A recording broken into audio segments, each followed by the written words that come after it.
All right, Karina baby, for October the 17th, it is October morning. Look at this nice lady walking down here. So, October morning, bright sun dawning on a damp, misty morning. Farmer up and yawning, the milk, the dairy cow, and all day, oh, and all along the hedge grove, where berries, nuts, and seeds grow, squirrels and small mice go to gather winter stores. That was October morning for October the 17th. So that is a great story. So it is bright sun dawning on a damp, misty morning, right? We know all about those. Farmer up and yawning to milk the dairy cows. And all along the hedge grew, wild berries, nuts, and seeds grow, squirrels and small mice go to gather winter stores. So every single morning, what is it every single morning? Every single morning we are thankful to be alive, right? Boker Tov, good morning. We sing Boker Tov, we thank you for this life. We sing Boker Tov each morning. This way we know it will be all right. So every single morning we wake up, we thank Yahweh for our morning and our bodies and ourselves and our days and our minds and our presence of being, right? Doesn't matter if we don't have everything that we want, right? As long as we have everything that we could possibly need, right? You have a roof over your head, you have some food, you have some clothes, you're doing well, and you're just content within your own position, right? And you are grateful for everything that you have. Always start your day with gratitude. That's why we start our day with Boker Tov, good morning. Boker Tov, we thank you for this life. Boker Tov, each morning. This way we know we will be all right. So nothing in that song says that we're okay right now or that life is fair, but it says that we will be all right, right? Everything in the end will be all right. Karina baby, I just want you to know how much I love you and how much I miss you. Last couple of days I was at Rachel's house playing with my basically adopted nieces. I love those girls. You're gonna love those girls. You already know those girls. You know CJ. You know Amber Rain. You know. You don't know Shani yet. That's the only one that you have to, like, you need to be reintroduced when I get you back. So, the half chick. There was once upon a time a handsome black Spanish hen who had a large brood of chickens. They were all fine, plump, and little birds, except the youngest, who was quite unlike his sisters and brothers. This one looked just as if it had been cut in two. He had only one leg and one wing and one eye. And he had half a head and half a beak. His mother shook her head sadly as she looked at him and said, "My youngest born is only a half chick. He can never grow up a tall, handsome man. Cock-a-doodle-doo, a tall, handsome rooster. Like his brothers, they will go out into the world and rule over poultry yards of their own. But this poor little fellow will always have to stay at home with his mother." And she called him Medio Pedio, which is Spanish for a half chick. Now, though Medio Pedio was such an odd, helpless-looking little thing, his mother soon found he was not at all willing to remain under her wing and protection. For protection. Indeed, in character, he was unlike his brothers and sisters, and he was as he was in appearance. They were good, obedient chickens, and when the old hen called them, they chirped and ran back to her side. But Medio Pedio had a roving spirit, in spite of his one leg, and when his mother called him to return to the coop, He pretended he could not hear because he only had one ear. When she took the whole family out for a walk, Medio Pedio would hop away by himself to hide among the Indian corn. His brothers and sisters had many and anxious moments searching for him, while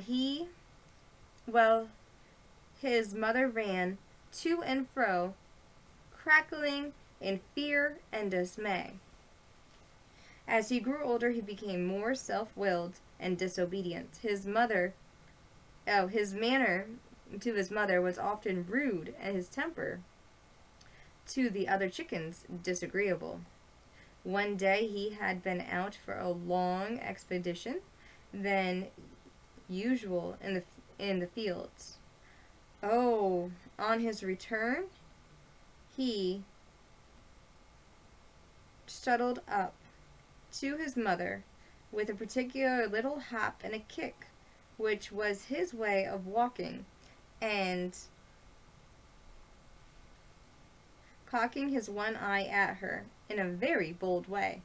He said, "Mother, I am tired of this life in a dull farmyard with nothing but a dreary cornfield to look at. I am off to Madrid to see the king." "To Madrid," Medio Pedio explained his mother. "Why, you silly chick, it would be a long journey even for a grown-up rooster. A poor thing like you would be tired out before you had gone half the distance. No, no, stay here at home with your mother, and some day when you are big, we will go on a little journey together." But Medio Pedio had made up his mind. He would not listen to his mother's advice, nor to her prayers and entreaties of his brothers and sisters. "What is the use of our cowering each other in the poky little place," he said, "when I have a fine courtyard of my own at the king's palace? I shall perhaps ask some of you to come and pay me a short visit." And scarcely waiting to say goodbye to his mother and his brothers and sisters, away he stopped down the high road that led to Madrid. "Be sure you are kind and civil to everyone you meet," called his mother, running after him. But he was in such a hurry to be off, he did not wait to answer her or even look back. A little later in the day, as he was taking a short cut through the field, he passed a stream. Now the stream was choked and overgrown with weeds and water plants, so its waters could not flow freely. "Oh, Medio Pedio," it cried, as the half-chick hopped along its banks, "do come here and help me by clearing away these weeds." You think Medio Pedio is going to do it? Oh my. Look at this tree. What do you think that is? Look at the half-chick down there.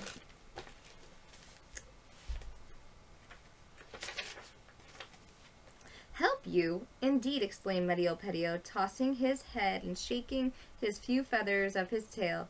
"Do you think I have nothing to do but waste my time on such trifles? Help yourself and don't trouble busy travelers. I am off to Madrid to see the king." And hoppity kick, hoppity kick, hoppity kick, away stumped Medio Pedio. A little later he came to a fire that had been left by some gypsies in the wood, and it was burning very low and would soon be out. "Oh, Medio Pedio," cried the fire, in a weak, wavering voice, as the half-chick approached, "in a few moments I shall go out completely unless you put some sticks and dry leaves upon me. Do help me, or I shall die." "Help you, indeed." And he's doing what Papa, the indeed, right? "Help you, indeed." Papa always says indeed, too. "Indeed." That's how he says it. "Indeed," answered Medio Pedio. "I have other things to do. Gather sticks for yourself and don't trouble me. I am off to Madrid to see the king." And hippity-kick, hoppity-kick, hoppity-kick, away stomped Medio-Pedio. The next morning, as Medio-Pedio was nearing Madrid, he passed a large tree in which branches the wind was caught and entangled. "Oh, Medio-Pedio," cried the wind, "do hop up here and help me get free of these branches. I cannot tear myself away, and it is so uncomfortable." "It is your own fault for going there," answered Medio-Pedio. "I can't waste all my morning stopping here to help you. Just shake yourself off and don't." So what is this that we found out? What is this? This is the wind, right? He's stuck in the tree.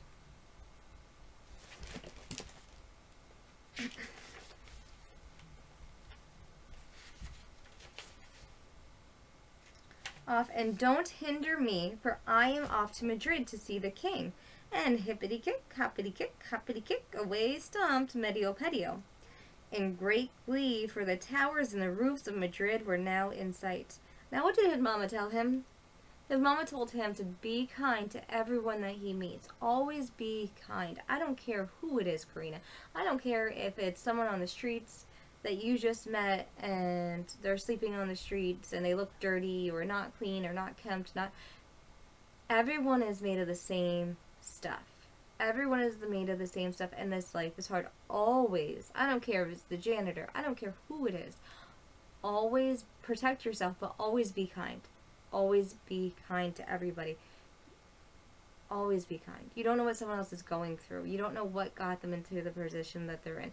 You don't know. So if you see someone that's homeless on the street, hand them a bottle of water. Hand them food. Don't hand them money. But hand them a bottle of water or 2 bottles of water. Hand them some gyros. Hand them some steaks. Hand them some vegetables and some fruit and some lettuce. And hand them food. Mama always gives. I don't care what I have in my car. I usually have a case of water in my car and food for like anybody who needs it. You know that I do this because you've been with me when I've done this with you.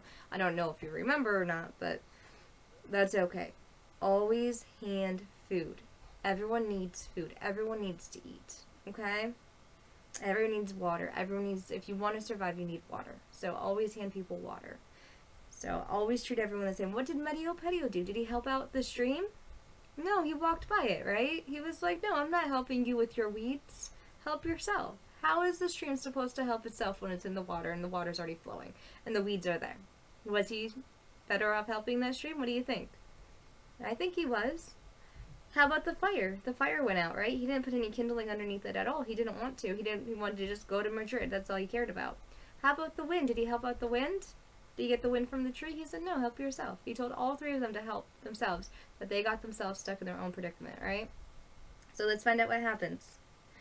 When he entered the town, he saw before him a great, splendid house with soldiers standing before the gates. This, he knew, must be the royal palace, and he determined to hop up to the front gate and wait until the king appeared. But as he was hopping past one of the back windows, the king's cook looked out and saw him. "Here is the very thing I want," he exclaimed, "for the king has just sent me a message that he must have chicken broth for his dinner." And opened the window. He stretched out his arm, caught Medio-Pedio, and plopped him into the soup pot, standing next to the fire. Oh, how wet and clammy the water felt as it went over Medio-Pedio's head, making his feathers and his one wing cling to his side. "Water! Water!" he cried in his despair. "Do have pity on me, and do not wet me like this." "Ah, Medio-Pedio," replied the water, "you would not help me when I was a little stream away off in the fields, and now you must be punished." Then the fire began to burn and scald Medio-Pedio. He danced and hopped from one side of the pot to the other, trying to get away from the heat and crying out in pain, "Fire! Fire! Do not scorch me like this. You cannot think how it hurts." "Ah, Medio-Pedio," answered the fire, You would not help me when I was dying in the wood, and now you are being punished. At last, just when the pain got so great that Medio Pedio thought he was going to die, the cook lifted up the lid of the pot to see if the broth was ready for the king's dinner. Look here, he cried in horror. The chicken is quite useless. It is burned to a cinder. I can't send it up to the royal table. And opening the window, he threw Medio Pedio out into the street. But the wind caught him up and whirled him through the air so quickly that Medio Pedio could scantily breathe, and his heart beat against his side till he thought it would surely break. Oh, wind, he gasped out, if you hurry me along like this, you will kill me. Do let me rest for just a moment, or... But he was so breathless he could not finish his sentence. Ah, Medio Pedio, replied the wind, when I was caught in the branches of the tree, you would not help me, and now you are being punished.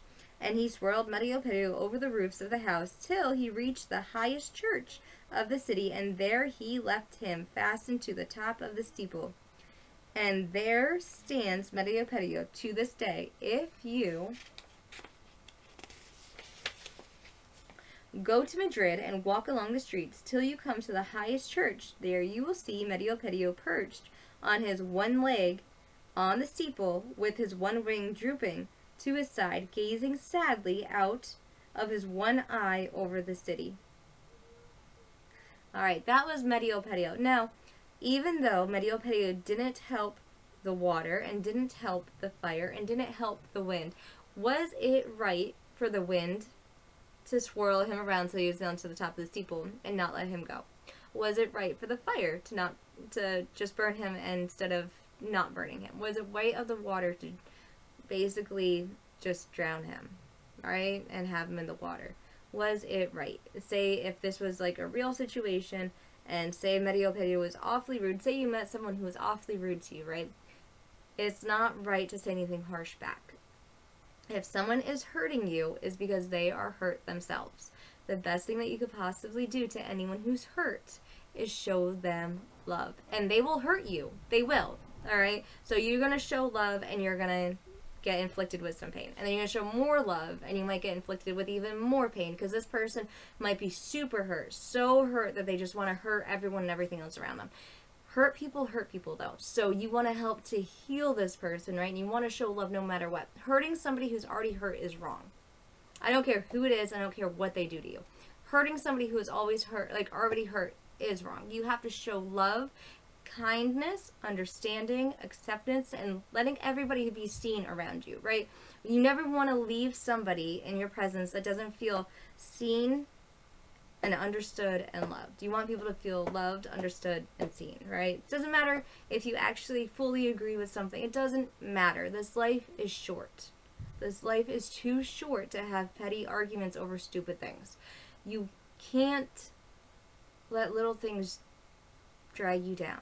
You have to kind of just show love in every situation. I don't care what the situation is. You always show love. Say you have a friend and you guys are going to the park together, and say she pushed you down in the sand pit, right? Do you push her down? Absolutely not. What do? You stand up, right? You dust yourself off, and you offer her something. You say, here, want to play with the bucket, or you want to do something else? Like, don't hurt anyone else back. It doesn't... I don't care what someone does to you, Karina. You never hurt anyone else back. So what they did, I don't feel is right, but it's what the story is. Mama doesn't believe in... Mama believes in you don't hurt yourself, you don't hurt others, you try not to let other people hurt you. Right? That's what I believe in. So, and you know that because I say that all the time. I used to say that all the time to you. Baby, I love you, and I miss you so incredibly much. I can't wait to see you and take you places and do fun things with you. I miss you. I will read you books every single day. I don't care. I'll read you books every single day. Let's do Swing Low, Sweet chariot, coming forth to carry me home, swing low. Sweet chariot, coming forth to carry me home. Well, I looked over Jordan, and what did I see? Coming forth to carry me home, a band of angels coming after me. Coming forth and carry me home, swing low. Sweet chariot, coming forth to carry me home, swing low. Sweet chariot, coming forth and carry me home. Well, sometimes I'm up and sometimes I'm down, coming forth to carry me home. But still I feel my soul is heavenly bound, coming forth and carry me home, swing low. Sweet chariot, coming forth to carry me home, swing low. Sweet chariot, coming forth to carry me home. Now if you get there before I do, coming forth to carry me home. Tell all my friends I'll be coming there too, coming forth to carry me home, swing low. Sweet chariot, coming forth to carry me home, swing low. Sweet chariot, coming forth and carry me home. I'll be coming home, coming home, coming home to you, coming forth to carry me home. You know my word is good, you know my word is true, coming forth to carry me home, swing low. Sweet chariot, coming forth to carry me home, swing low. Sweet chariot, coming forth and carry me home. You know that I love you, coming forth to carry me home. You know my word is good, you know my word is true, coming forth and carry me home, swing low. Sweet chariot, coming forth to carry me home, swing low. Sweet chariot, coming forth and carry me home. Oh, say your playmates, and come out and play with me, and bring your dollies three, climb up my apple tree, shout down my rain barrel, slide down my cellar door, and we'll be jolly friends forevermore, more. Oh, say your playmates, I cannot go out and play with you, my dolly's got the flu. Boo hoo hoo hoo hoo hoo, I ain't got no rain barrel, I ain't got no cellar door, but we'll be jolly friends forevermore, more. Oh, Karina, I love you. Let's do Lila Tove, baby. Lila Tove, and good night to you. Lila Tove, may your dreams come true. We sing Lila Tove, may Israel protect you throughout the night until we reach the morning light. Yeah, baby, I love you and I miss you so much. Like Papa always used to say, Mama's Papa's sun, Papa's my moon, and you are quite literally our rainbow baby, and we love you. No matter what, Papa and Mama will always love you, okay? I love you so much. I miss you so much, my angel. I love you and I miss you so much. The only thing I ever wanted to do was raise you. That's it. That's all. That was Mama's goals and plans and aspirations, was to be a good mama and a good wife. And I'm glad that I put your Papa through 7 years of college. I really am. And I set him up for a good life. So, everything will eventually be okay, even if it's not right now. Life isn't fair, and it's not going to be fair. The sooner you learn how not fair life is, the better. And you just always remember, no matter what, it's going to be okay in the end. It has to be. I love you, honey, and I miss you. I miss you so much. My baby.